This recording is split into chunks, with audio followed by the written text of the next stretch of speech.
নমস্কার বন্ধুরা, আশা করি সবাই ভালো আছেন।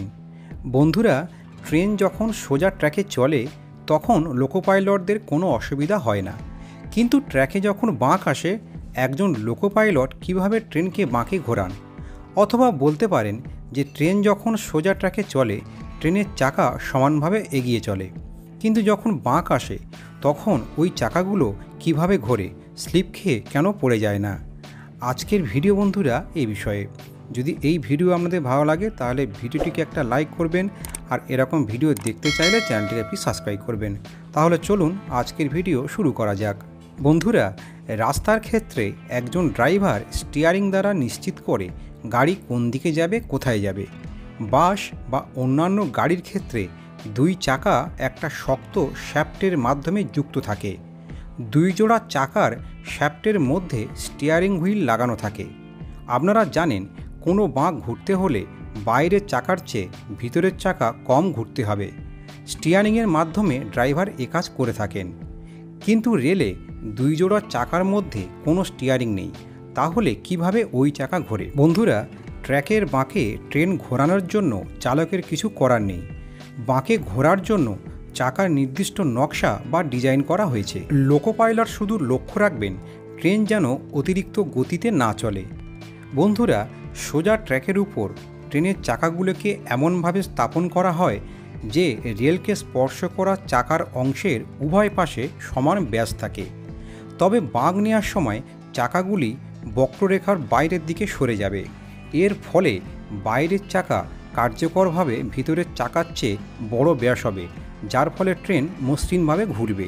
বন্ধুরা, আপনারা যদি ট্রেনের চাকাগুলি ভালোভাবে লক্ষ্য করেন তাহলে দেখবেন ট্রেনের চাকা ফ্ল্যাঞ্জ সহ একটা শঙ্কুর ফ্রাস্টাম হিসাবে ডিজাইন করা হয়েছে। চাকাগুলি একটা অ্যাক্সেল দ্বারা যুক্ত করা হয়, তাই উভয় চাকার কৌণিক বেগ একই। তাহলে কিভাবে বাইরের চাকা ভেতরের চাকার চেয়ে বেশি দূরত্বে যায় যখন উভয় চাকার কৌণিক বেগ একই? বন্ধুরা, যখন ট্রেন সোজা যায় তখন দুটো হুইলের রেডিয়াস সমান হয়। যখন ট্রেন বাঁক নেবে তখন একটা সেন্ট্রিফিউগাল ফোর্সের সৃষ্টি হয়। এখন এই সেন্ট্রিফিউগাল ফোর্স কী? যখন কোনো বস্তু বৃত্তাকারে ঘোরে তখন ঘোরার সময় বাইরের দিকে একটা বল কাজ করে, যেটাকে সেন্ট্রিফিউগাল ফোর্স বলে। যখন ট্রেন বাঁক নেয় তখন এই সেন্ট্রিফিউগাল ফোর্সের সৃষ্টি হয়।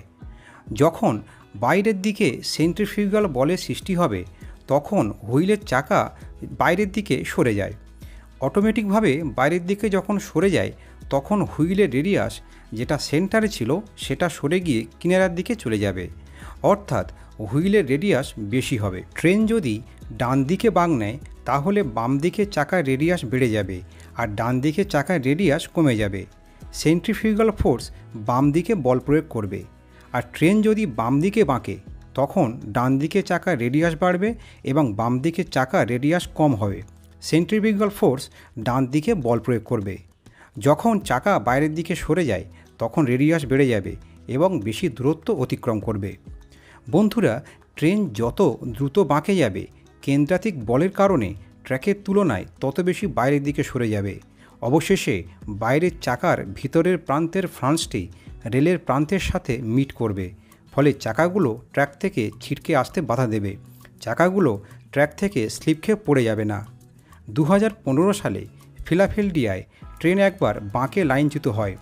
ট্রেনটি বাঁকে 50 কিলোমিটার প্রতি ঘন্টায় চলার কথা ছিল, কিন্তু চালকের অসতর্কতার কারণে 100 কিলোমিটার প্রতি ঘন্টায় চলছিল, ফলে অ্যাক্সিডেন্টটি ঘটে। আশা করি বন্ধুরা আপনারা বুঝতে পেরেছেন ট্র্যাকের বাঁকে ঘোরানোর জন্য চালকের কিছু করার নেই। বাঁকে ঘোরার জন্য নির্দিষ্ট চাকার ডিজাইন করা হয়েছে। বন্ধুরা, এই ভিডিও যদি আপনাদের ভালো লাগে তাহলে ভিডিওটিকে একটা লাইক করবেন, আর এরকম ভিডিও দেখতে চাইলে চ্যানেলটিকে প্লিজ সাবস্ক্রাইব করবেন। ধন্যবাদ।